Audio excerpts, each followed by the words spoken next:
সাদা কালো লিফলেট নিয়ে প্রার্থীরা নিজের ব্যালট নম্বরের সাথে পরিচয় করিয়ে দিচ্ছেন ভোটারদের।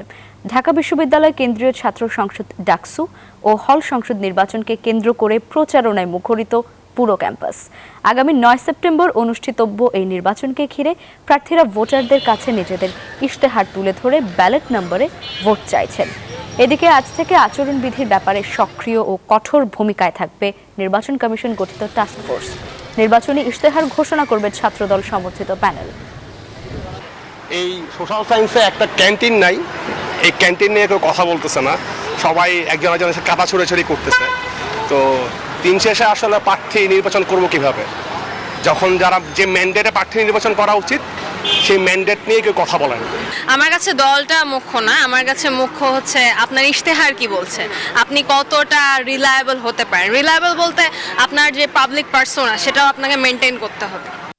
ধন্যবাদ লাইবা আপনাকে। আমি এই মুহূর্তে দাঁড়িয়ে আছি ঢাকা বিশ্ববিদ্যালয়ের কলাভবনের ঠিক সামনে বটতলায়। এখানে কিন্তু ছাত্রদল কিছুক্ষণের মধ্যেই তাদের ইশতেহার ঘোষণা করবে। ইশতেহারের প্রাধান্য কী পাচ্ছে সে বিষয়গুলো এখন জানতে না পারলে আমরা শুনতে পেরেছি যে শিক্ষার্থীদের আবাসন, খাবার এই বিষয়গুলো কিন্তু উঠে আসবে। কিছুক্ষণ আগে কিন্তু ছাত্রদলের কেন্দ্রীয় নেতৃবৃন্দ এখানে উপস্থিত হয়েছেন।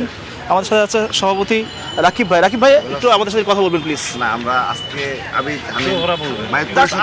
কি কি বিষয় আপনার প্রাধান্য দিচ্ছেন? না প্রাধান্য না, আমরা এসেছি এখানে আমি মায়ের পরিষদের যে ইশতেহার প্রকাশনা তারা ঘোষণা করবেন সেটি আমরা জাস্ট শোনার জন্য এসেছি যে সেখানে কি কি রয়েছে, এক্সক্লুসিভ কি রয়েছে সেটি আমরা সাক্ষী হওয়ার জন্য এসেছি। যেমনটি শুনছিলেন সভাপতি বলছিলেন যে তারা কিন্তু আজকে ইশতেহার জানাতে পারছেন না, কারণ আজকে কিন্তু ইশতেহার সম্পূর্ণ ঠিক করেছে হামিম, আবিদ এবং মায়ের প্যানেল। তারা কিন্তু এই ইশতেহার ঠিক করেছে, অর্থাৎ তারা বলছেন যে এই নেতৃত্বের হাতেই কিন্তু তারা ছেড়ে দিয়েছেন এই ডাকসু নির্বাচন তাদের ইশতেহার কেমন হবে সে বিষয়টি। যেহেতু মাঠ পর্যায়ে তারা এখানে আছেন এবং তারা শিক্ষার্থীদের পাস বুঝতে পারছেন, সেই ক্ষেত্রে তারা বলছেন যে শিক্ষার্থীদের প্রয়োজন মাফিকই দেওয়া হবে প্রয়োজনীয় ইশতেহার। তো ঢাকা বিশ্ববিদ্যালয় থেকে এই ছিল এখন পর্যন্ত আমার কাছে সর্বশেষ তথ্য। তুলে আছে জাহাঙ্গীরনগর বিশ্ববিদ্যালয় আমাদের এক সহকর্মী নাজমুল হুদার কাছে।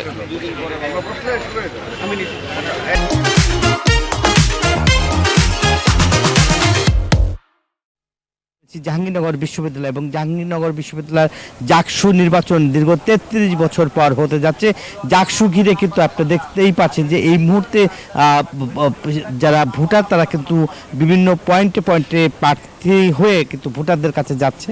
আমরা যদি একটু দেখাতে চাই যে এখানকার প্রার্থীরা কিন্তু রয়েছে এবং একই সঙ্গে ভোটাররাও রয়েছে, এবং আমরা যদি আপনাদের একটু দেখাতে চাই আর কিছুক্ষণ পরেই কিন্তু যে ছাত্র দলের যে প্যানেল সেই প্যানেলটি ঘোষণা করা হবে এবং এরই মধ্যে কিন্তু বিভিন্ন শিক্ষার্থীরা কিন্তু প্রিয় প্রার্থীকে আসলে তাকে ভোট দিবেন এবং পছন্দ করে রেখেছেন। কেউ কেউ আবার বলেছেন প্যানেল নয়, প্যানেল ছাড়াও কিন্তু যারা সাধারণ শিক্ষার্থী তারা কিন্তু আসলে ভোট দিতে চাচ্ছে। এবং ছাত্র দলের যে আহ্বায়ক, আমি একটু কথা বলতে চাই তার সাথে যে এই মুহূর্তে আসলে আপনারা কতটুকু প্রস্তুত? আপনারা তো কিছুক্ষণ পরেই তো আপনারা প্যানেল ঘোষণা করবেন, আপনাদের এই মুহূর্তে আসলে প্রস্তুতি কি রয়েছে?